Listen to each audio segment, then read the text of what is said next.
श्री स्वामी समर्थ. वांगी अशी घरात पडूनच होती, कोणच खात नव्हते. म्हणून म्हटलं त्याचं काहीतरी वेगळं बनवूया, म्हणजे पटकन संपवून टाकतील. काप केले, त्याला हळद मीठ लावली आणि असं तव्यावरती भाजून घेतलं. नंतर त्यामध्ये टोमॅटो, लसूण हे सुद्धा भाजून घेतलं आणि एका प्लेटमध्ये काढून त्याला बारीक कुस्करून घेतलं.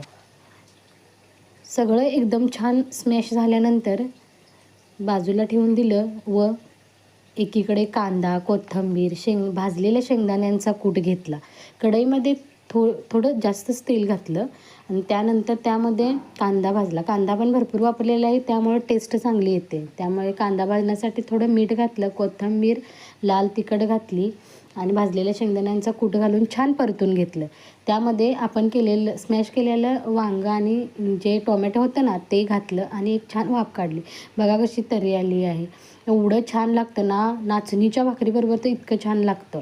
मी जाते मेडिकलमध्ये, तिथं मी टिफिन घेऊन गेले होते. बघा, मी नाचणीच्या भाकरीबरोबर एवढं छान वाटलं मला खायला ना. तुम्हाला माझी रेसिपी आवडली असल्यावर नक्की सबस्क्राईब करा, लाईक करा, प्लीज सपोर्ट करा. धन्यवाद.